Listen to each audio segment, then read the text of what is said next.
Bueno, introducción a la patología. Este tema se encuentra en el capítulo 1 del libro Patología Estructural y Funcional de Robbins, octava edición. Entonces, primero que todo, si nosotros vamos a empezar a estudiar la patología, es importante saber su definición. Entonces, tenemos que la patología es el estudio de la enfermedad. Específicamente, la patología se encarga de estudiar todos los cambios, o sea, tanto estructurales, bioquímicos y funcionales que subyacen a la enfermedad, obviamente en células, tejidos y órganos. En sí, tenemos que el estudio de la patología se divide en dos, general y sistémica. O sea, si hablamos de la patología general, tenemos que esta se ocupa de las reacciones de las células y tejidos frente a estímulos, que esos estímulos van a ser anormales, y también frente a defectos hereditarios, que pues estos son las causas fundamentales de las enfermedades. Luego, en cuanto a la patología sistémica, lo que hace esta es que analiza las alteraciones de órganos y tejidos especializados responsables de los trastornos que sufren estos órganos. Entonces, como dijimos antes, ya nosotros sabemos que la patología es el estudio de las enfermedades, o sea, lo que estudia la patología son las enfermedades. Pero precisamente, ¿qué estudia de una determinada enfermedad? Lo que hace es que estudia 4 aspectos, que son los que vemos acá en esta imagen de la izquierda. Estudia la etiología, la patogenia, los cambios morfológicos y las manifestaciones clínicas. Entonces, si hablamos específicamente en cuanto a la etiología es la causa de la enfermedad. Es decir, en este caso nosotros nos vamos a preguntar, o sea, ¿quién es el que produce la enfermedad? Esa va a ser la pregunta, el quién. Entonces, se puede llamar agente etiológico, noxa o injuria. ¿A qué le llamamos así? Le llamamos así al elemento que está causando la enfermedad. Entonces, es importante también saber que existen 2 grupos de factores etiológicos, que son los genéticos y los adquiridos. Los genéticos, pues, es decir, mutaciones hereditarias y variantes de genes relacionados con la enfermedad o polimorfismo. Y si hablamos en cuanto a los adquiridos, en este caso estamos hablando de factores etiológicos que pueden ser, por ejemplo, infecciosos, nutricionales, químicos o físicos, por ejemplo. Ahora, si hablamos en cuanto a la patogenia, esta pues hace referencia a los mecanismos de aparición de la enfermedad. O sea, en este caso la pregunta es cómo. O sea, cómo ese agente etiológico, esa noxa o esa injuria produce la enfermedad. Esa es la pregunta que nosotros nos vamos a hacer. Específicamente, si vamos al libro, el libro dice esto, lo voy a citar textualmente. Dice, la patogenia es la secuencia de acontecimientos que constituye la respuesta de las células o tejidos ante un agente etiológico, desde el estímulo inicial a la expresión final de la enfermedad. Ahora, si hablamos en cuanto a los cambios morfológicos, en este caso, bueno, este aspecto hace referencia a los cambios que se producen tanto a nivel macroscópico como microscópicos, o sea, en ese tejido, en ese órgano que está afectado por un determinado agente etiológico. En este caso, la pregunta que nos vamos a hacer es, ¿qué es lo que produce ese agente etiológico, esa noxa, esa injuria en los órganos y tejidos que se encuentran afectados? El libro dice así textualmente: los cambios morfológicos son alteraciones estructurales de tejidos o células que caracterizan a una enfermedad o permiten diagnosticar un proceso etiológico. El otro aspecto es las manifestaciones clínicas. Entonces, estas serían las consecuencias funcionales de esos cambios. El libro dice así específicamente: el resultado final de las alteraciones genéticas, bioquímicas y estructurales de las células y tejidos son alteraciones funcionales. Entonces, ¿qué pasa? Que esas alteraciones funcionales son las responsables de las manifestaciones clínicas, es decir, esos signos o síntomas que se presenten de una determinada enfermedad, y que también condicionan su evolución, o sea, estarían condicionando tanto su comportamiento clínico como su evolución. Ahora, es importante que nosotros tengamos en cuenta que todas las formas de enfermedad empiezan con alteraciones moleculares o estructurales en la célula. Eso es un punto que es importante que tengamos en cuenta. Entonces, ahora, hay que tener en cuenta también que pueden existir distintos tipos de noxas o injurias o agentes etiológicos. Para esto es importante saber una definición de injuria. Entonces, una injuria es todo aquello que puede producir daño en el ser humano. A su vez, tenemos que las injurias se clasifican. Entonces, las podemos clasificar de acuerdo a su naturaleza en distintos grupos. Por ejemplo, tenemos injuria microbiológica, la iatrogenia, injuria física, química, nutricional, inmunológica, genética, psíquica. Entonces, si hablamos específicamente en cuanto a la injuria microbiológica, esta está dada por agentes vivos, o sea, agentes biológicos que nos pueden producir daño. O sea, en este grupo nosotros podemos incluir los virus, bacterias, hongos, parásitos. Ahora, en cuanto a la injuria iatrogenia, es importante definir iatrogenia, o sea, ¿qué es la iatrogenia? La iatrogenia es aquel daño que es producido por una acción u omisión en un acto médico. O sea, lo que quiere decir esto es que es el daño que produce un médico a través de una acción médica. O sea, nosotros también podemos producirle una injuria a nuestros pacientes. Eso es muy importante tenerlo en cuenta. Luego tenemos la injuria física. La injuria física son aquellos daños que pueden ser producidos, por ejemplo, por un trauma mecánico, por cambios en la temperatura, cambios en la presión atmosférica.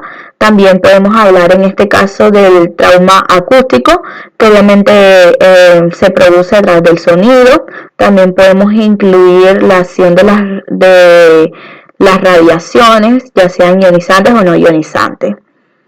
Entonces, si hablamos ahora en cuanto a la injuria química, en este caso, este grupo incluye aquellas sustancias en distintos estados físicos, o sea que estas sustancias pueden estar, por ejemplo, en estado sólido, líquido, gaseoso, que ingresan a nuestro organismo por distintas vías y nos causan daño. Y estas sustancias pueden ingresar cuando, por ejemplo, hacemos actividades laborales o cuando estamos en nuestra vida diaria, o sea, estamos realizando actividades cotidianas. En este grupo nosotros podemos mencionar, por ejemplo, el alcohol. El alcohol es importante tenerlo en cuenta porque hoy en día se ve como algo social el consumo de alcohol. También podemos incluir en este caso el veneno, o sea, algún tipo de veneno que se consuma, ya sea intencionalmente o por accidente. También podemos incluir el humo del tabaco, el monóxido de carbono, los herbicidas, las picaduras de insectos y los fármacos. Luego tenemos la injuria nutricional. Por ejemplo, puede haber malnutrición, ya sea por un exceso o un déficit vitamínico o de oligoelementos.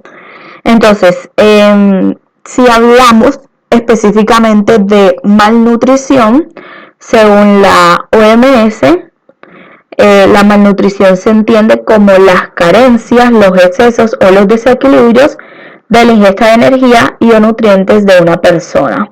Eso es como un dato para tenerlo en cuenta. También la OMS nos dice que el término malnutrición abarca dos grupos amplios de afecciones. Uno es la desnutrición, que comprende el retraso del crecimiento, la emaciación, la insuficiencia ponderal, las carencias o insuficiencias de micronutrientes. Y luego el otro grupo es, en el otro grupo nosotros podemos incluir el sobrepeso, la obesidad y las enfermedades no transmisibles que están relacionadas con el régimen alimentario. Entonces en este caso podemos hablar de cardiopatía, accidentes cerebrovasculares, diabetes y cánceres. Luego tenemos la injuria inmunológica. Esta está dada por el sistema inmunológico. ¿Qué sucede? O sea, este sistema inmunológico, recordemos que es el sistema que nos defiende. Entonces, esta injuria inmune es responsable, por ejemplo, de fenómenos autoinmunes, entre otros. Entonces, ¿qué sucede en este caso?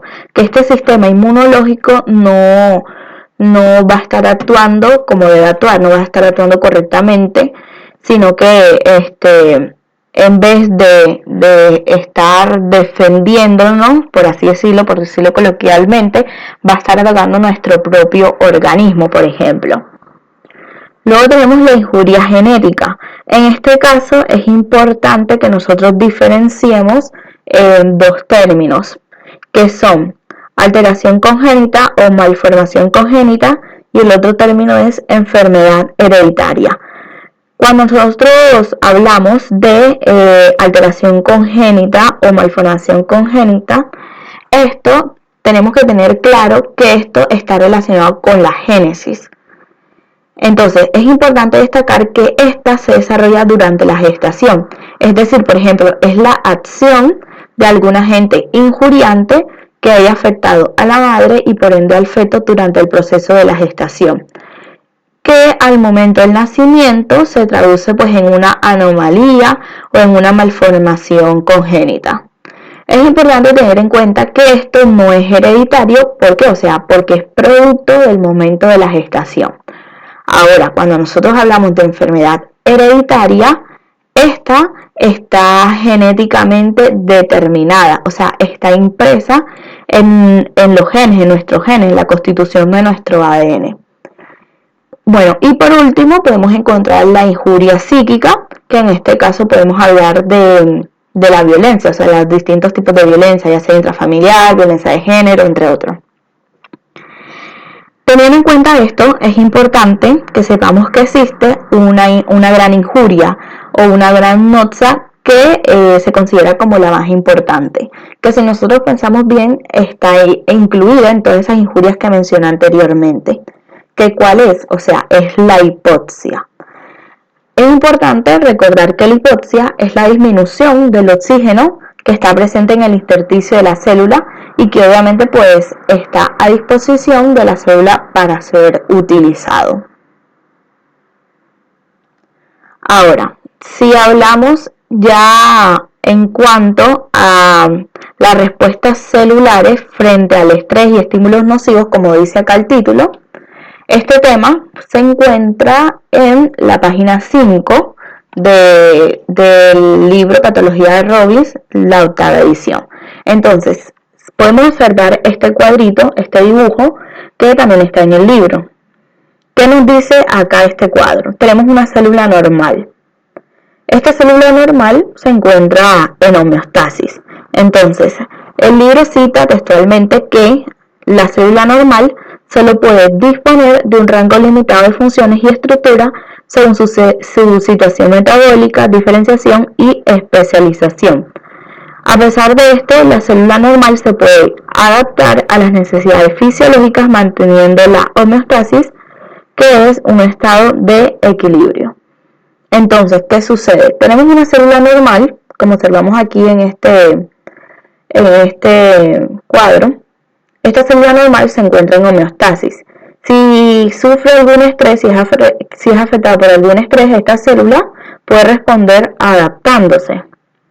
Entonces, las adaptaciones, ¿qué son? Las adaptaciones son respuestas funcionales y estructurales reversibles ante situaciones de estrés fisiológico más graves y ante algunos estímulos patológicos. Entonces, la respuesta adaptativa puede ser hipertrofia, hiperplasia, atrofia, metaplasia. Es importante recordar qué es cada uno de estos. Entonces, la hipertrofia es el aumento del tamaño de las células. La hiperplasia es el aumento del número de las células en un determinado tejido o un determinado órgano.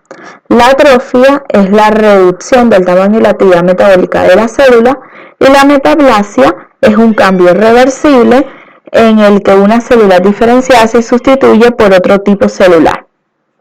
Es importante tener en cuenta en relación a la adaptación que cuando se elimina ese estrés que está afectando a la célula puede recuperar su estado inicial sin sufrir ninguna secuela. Ahora, si por ejemplo una célula normal es afectada por algún estímulo nocivo, ¿qué va a pasar? Que esta célula normal puede sufrir una lesión celular. Específicamente, el libro cita de la siguiente manera. Tenemos una célula normal. Entonces, si se superan los límites de las respuestas adaptativas o la célula se expone a agentes lesivos o estrés, quedan privadas de nutrientes esenciales o se comprometen por mutaciones que afectan elementos esenciales de las mismas, se produce lesión celular. Entonces, como vemos acá en este cuadro, tenemos la célula normal, sufre un estímulo nocivo y esto culmina en lesión celular. O si la célula tiene incapacidad de adaptación, también termina en lesión celular.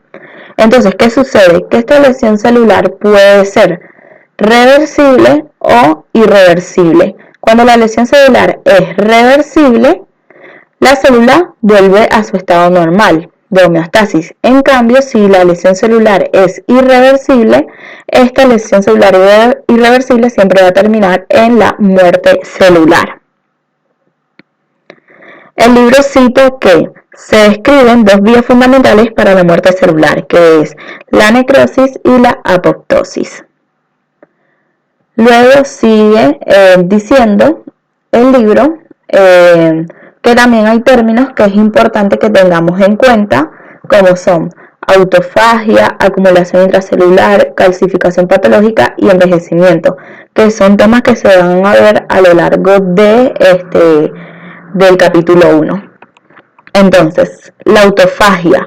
La autofagia es una respuesta celular adaptativa que se activa como consecuencia de la privación de nutrientes. Esta puede culminar con la muerte celular.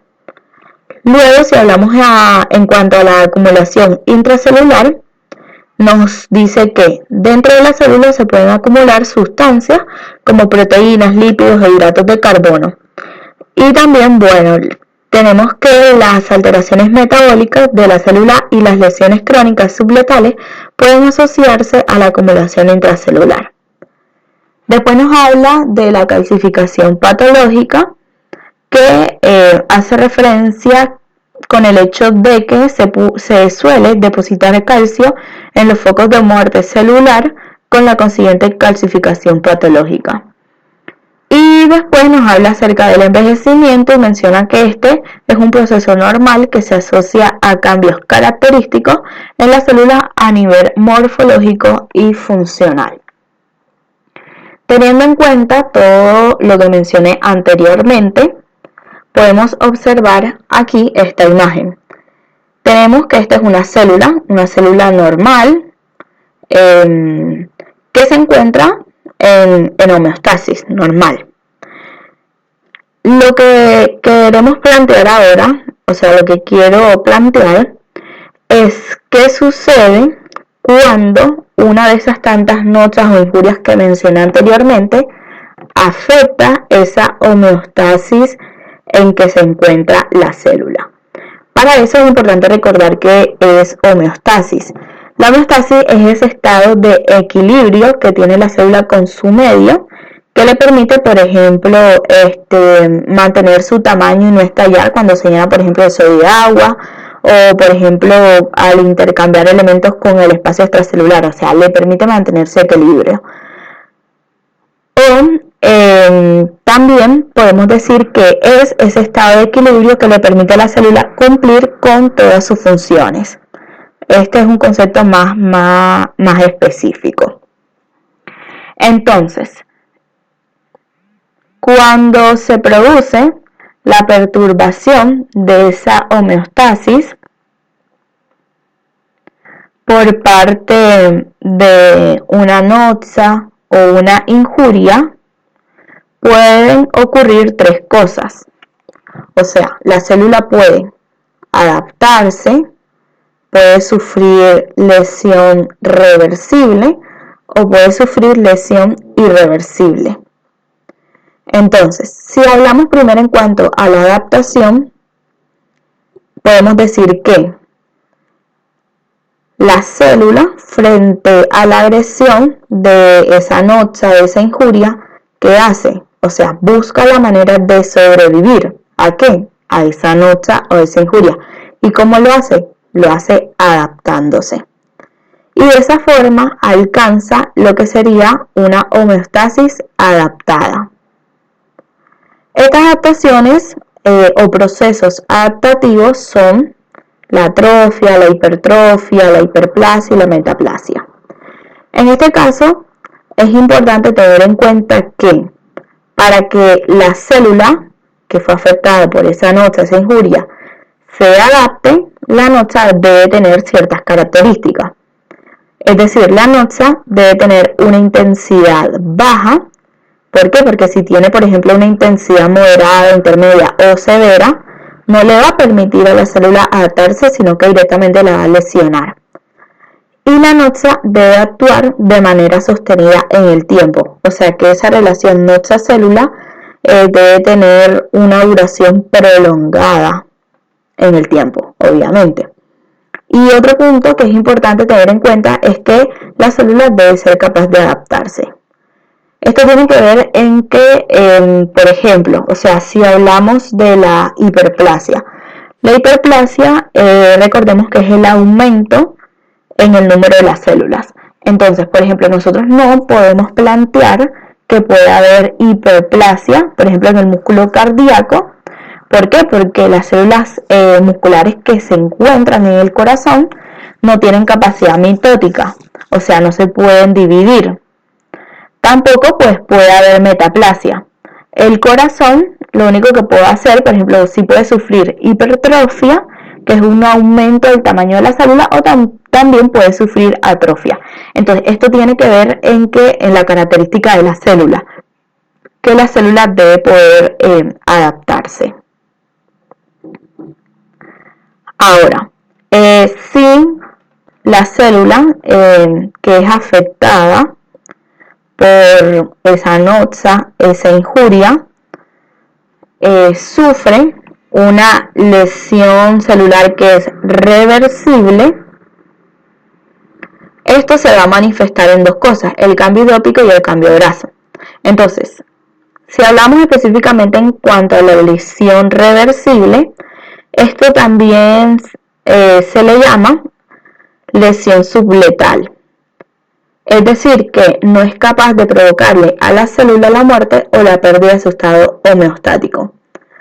Cuando hablamos de lesión reversible, como mencioné anteriormente, estamos hablando básicamente de dos cosas que suceden a nivel morfológico en la célula y que nosotros podemos ver macroscópicamente, que es el cambio hidrópico y el cambio graso o esteatosis.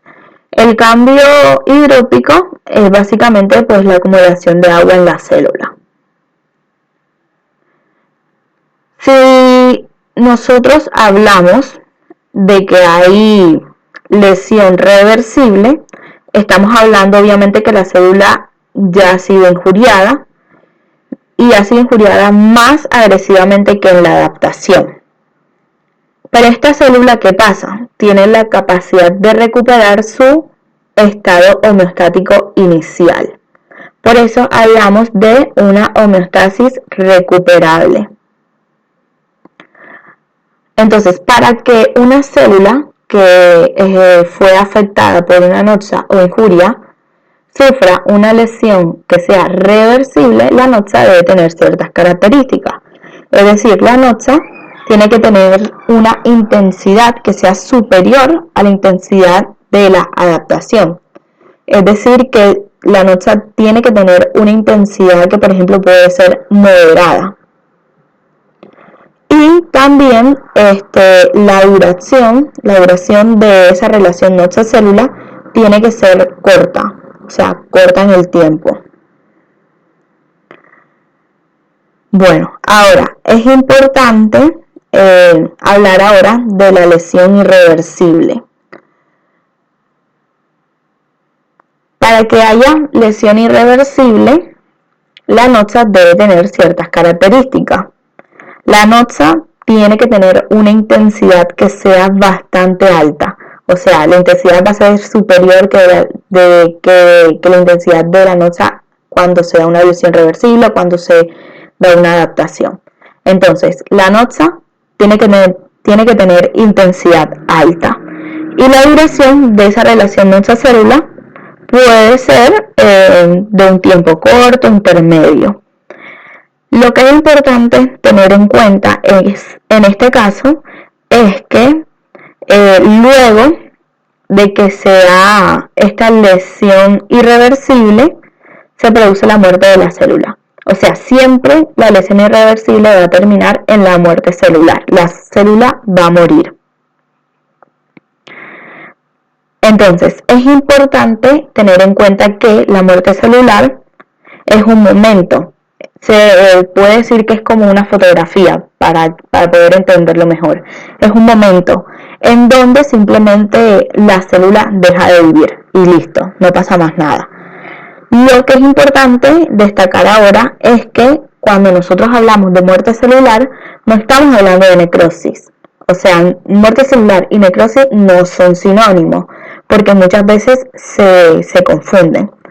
La necrosis es lo que va a suceder después de la muerte celular. O sea, son todos aquellos cambios morfológicos. O sea, me refiero a todos esos cambios morfológicos microscópicos que son posterior a la muerte celular patológica. O sea, necrosis en sí es un concepto que es microscópico, de lo que nosotros podemos observar a través de un microscopio. Entonces, por ejemplo, yo puedo inducir que un tejido, o sea, está necrótico, o sea, que en un tejido hay necrosis, cuando se pierde macroscópicamente la anatomía normal.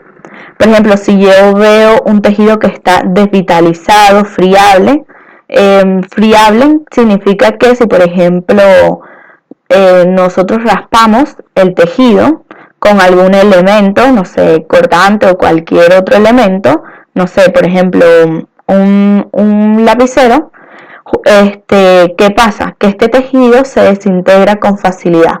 ¿Por qué? Porque justamente este tejido está desvitalizado. Si vamos al libro, específicamente, el libro nos dice que la aparición morfológica de la necrosis es consecuencia de la desnaturalización de las proteínas intracelulares y la digestión enzimática de las células con daños mortales. Esto es lo que dice textualmente el libro respecto a este tema. Ahora, es importante tener en cuenta que necro es muerte. Entonces, no debemos relacionar necrosis o necro con negro. Porque a veces, si nos preguntan en algún examen que qué aspecto tiene que tener un tejido que tiene necrosis, a veces contestan que negro, y no, eso es incorrecto. Ahora, otro tema que es importante tener en cuenta es la apoptosis. Entonces, cuando hablamos de apoptosis, estamos hablando de muerte celular programada. Específicamente, la apoptosis es otra forma de muerte celular. Pero, ¿qué pasa? Que esta no es consecuencia de una muerte patológica, sino que es un mecanismo por el cual el organismo elimina células todo el tiempo. Por ejemplo, podemos hablar de la piel, por ejemplo, que cada 7 días se eliminan los queratinocitos de la piel. Entonces, ¿qué pasa? Que la apoptosis está programada, está en el genoma de la célula, o sea, la célula sabe que tiene que morir. En cuanto a la apoptosis, por ejemplo, hay apoptosis que pueden ser inducidas. Es decir, se acelera ese tiempo en que la célula tiene que morir. O una noxa lo que hace es que acelera ese tiempo. Juega, por ejemplo, con los genes de la apoptosis y lo que hace es que induce la muerte prematura de la célula. Esto sucede, por ejemplo, en los hepatocitos cuando hay una hepatitis B. Aquí lo que pasa en la hepatitis B es que hay una reducción de la apoptosis, lo que pasa es que hay una inducción de la apoptosis. Y el hepatocito lo que hace es que se muere, o sea, se acelera la muerte del hepatocito. Luego también hay apoptosis que se inhiben. Esto es más preocupante. ¿Por qué? Porque esto puede producir fenómenos neoplásicos. Entonces, que una apoptosis se inhiba es más preocupante que se induzca. Entonces, teniendo en cuenta todo lo anterior, es importante saber que en cuanto a la relación noxa-célula, no siempre la culpa la tiene la noxa. Es decir, muchas veces la culpa la tiene la célula o la inmunidad. ¿Por qué? Porque no es lo mismo la célula, por ejemplo, de un paciente que está bien nutrido que la célula de un paciente que está mal nutrido. ¿Por qué? O sea, si los dos pacientes son afectados por la misma noxa, misma intensidad, misma duración, hay que tener en cuenta que son células que van a ser distintas, con características distintas.